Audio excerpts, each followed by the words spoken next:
Transitioning from a refrigeration space to a frozen space is often going to include upgrades of existing equipment and additions of new utilities as well. The upgrades to existing utilities are going to be things like upgrading your refrigerant system overall, evaluating how much refrigeration capacity you need in your system, as well as evaluating the electrical capacity of your site as well. That's really the foundation of any transition to a freezing project, is assuring that you have the electrical infrastructure needed in order to enact your freezer transition. Second, the addition of new utilities is often going to include things like adding an underslab heating system in order to protect your freezer slab from frost heave happening underneath of the freezer.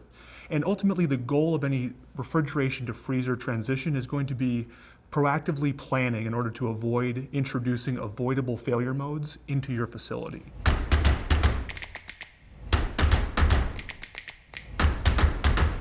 There are often overlooked systems that need to be taken into account once you cross into that freezing threshold.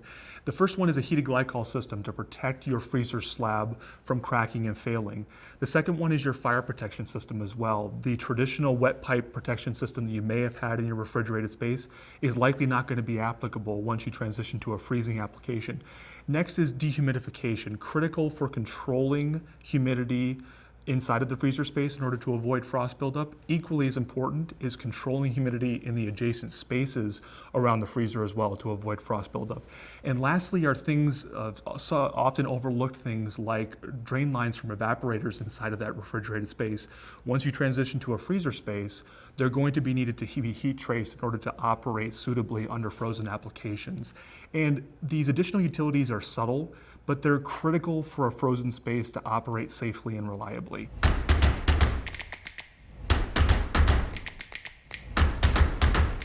Switching from a traditional refrigerant like R134A to ammonia is going to require processors to take a substantive look at their processes and their overall facility to evaluate things like how will they monitor for leaks? Do they have ammonia detectors and a dedicated alarm system?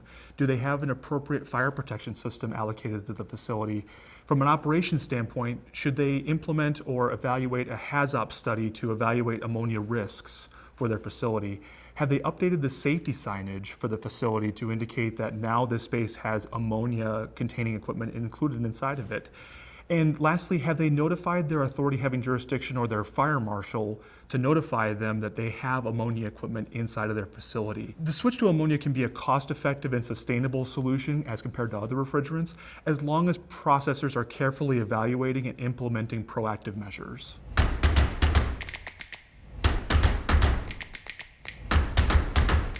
Piece of advice I always find helpful is that just because there are specific hazards and safety requirements for a system like ammonia, there are also manifest benefits as well of using a system like that, and it's a much more sustainable system as opposed to refrigerants that we've used in the past.